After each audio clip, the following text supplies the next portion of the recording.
আমরা মানুষ, আমরা সব কিছু ভুলে যাই।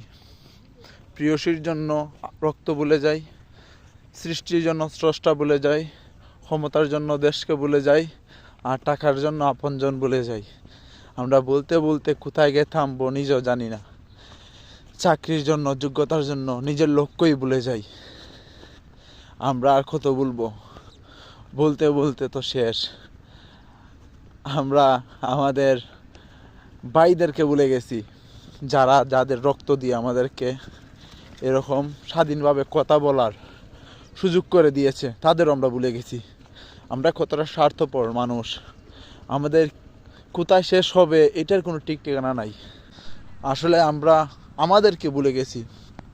আমাদের গন্তব্য কি, আমরা কি করব? আমরা 2 দিনের জন্য এসেছি, 4 দিনের জোগাড়ের জন্য আমরা ব্যস্ত। হাজার হাজার কোটি টাকা থাকার পরও আমরা লুটপাট করি। আমরা এমন এমন পণ্য বিজ্ঞাপন দেই যে জিনিসগুলো আমরা নিজেও ব্যবহার করি না, ওই জিনিসগুলো আমরা অ্যাডভার্টাইজ করি।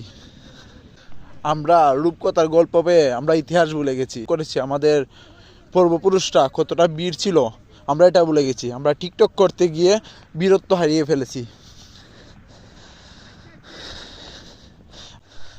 আমরা দালান কোঠা পেয়ে রাস্তা ভুলে গেছি, মাটি ভুলে গেছি, যে মাটিতে আমাদের জন্ম, যেখানে আমরা বড় হয়েছি।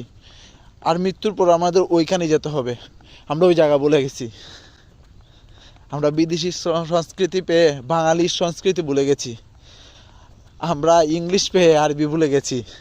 আমরা প্রেমিকা পেয়ে নিজের আপন স্ত্রীকে ভুলে যাই। আমরা টাকা পেয়ে পরপুরুষের সঙ্গে পালিয়ে যেতেও আমরা দ্বিধা করি না। স্বামী বিদেশ থাকার পরেও হাজার হাজার টাকা ইনকাম করে শুধু ফ্যামিলির জন্য।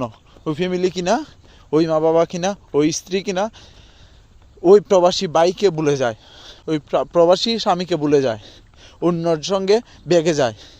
একটু করতে পারি।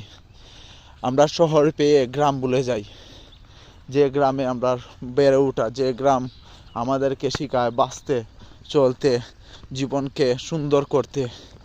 এই যে গ্রামটা, এই হাওয়াটা, এই হাওয়ার 1000 টাকা দিলেও তুমি এই চিত্রময় পরিবেশ এটা তুমি অনুভব করতে পারবে না। একমাত্র গ্রামে আসতে হবে। আমরা সব কিছু ভুলে যাই।